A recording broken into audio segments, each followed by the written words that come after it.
এই কান্দা কারো কারো আব্বা ডাউন করে হিসাব থেকে তোর ভাই জামা কই আব্বা হাই জামা ওর হিন্দাম না বড়া নিতাছে গা বড়া ইনলে ওর হিন্দাম না আমনা আয় লাগে আব্বা শরম করতেছে এই রে সিস্টার কি কাছে আমার আগে তো বিয়ারে টাকা লইছ ভাই ভাইয়া গ্রামারে দিছি তো ওর আমার সাথে আব্বা দেখি আমি একটা না কেন শুধু বিয়ার লাগে টাকা লইছ সন শরম রে বল বাইগান আব্বা দেন কিতা করে আমার সাথে বকো যাবা বেল তো মেলাটা হয়ে গেছে কাজের তো আর কোনো নামগন্ধ নাই কোন সময় গো আবার বউ শ্বশুর চিন্তা করেন না দেন না দিন ধরে বিয়ে করে নিয়ে একটা বিয়ের খবর হয়েছে দেখি কয়েকটা টিয়া পয়সা পাই নাকি দুলা ভাই রুমাল গেল লাগে আমার তো গরম লাগতেছে এ বালদা নতুন বিয়ালে রুমাল দা লাগে ও আবার রুমাল গো আবার রুমাল নাই তো আসসালামু আলাইকুম ওয়ালাইকুম আসসালাম আব্বা এ বলদা এটা তোর আব্বা না এটা তোর কাজী এটা তোর আব্বা ওয়ালাইকুম আসসালাম আব্বা দে ভাই মোবাইল লয়ে তাড়াতাড়ি আওয়ান দে ভাই মোবাইল লয়ে আওয়ান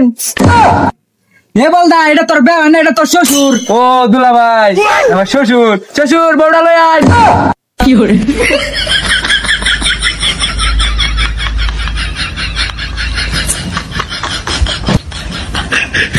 কাজী সাহেব বিয়াটা করানি শুরু করাই বেল তো মেলা হইছে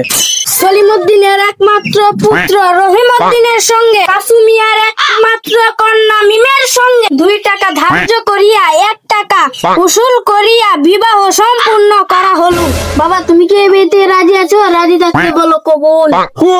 দুলা ভাই আমি কইতাম না কই এ বলদা তোর বিয়ে আমি কইতাম কে রে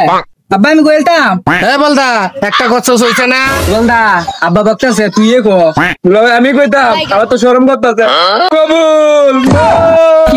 আলহামদুলিল্লাহ মা তুমি কি এই বিয়েতে রাজি আছো? রাজি থাকলে বলো কবুল। ও দুলা ভাই আমার পছন্দ হইছে না কুত্তার লান বেবব করে উঠছে আরে বলদা নতুন বিয়ে হইলে এমনি কান দে ও দুলা ভাই আমি তো কানছি না ও দুলা ভাই জামাই আমার একমাত্র মেয়েরা তোমার হাতে তুলে দিলাম আমার মেয়েরা দেখে শুনে রাখো ভাই চিন্তা করেন না যান আপনার মায়া মানে আমার মায়া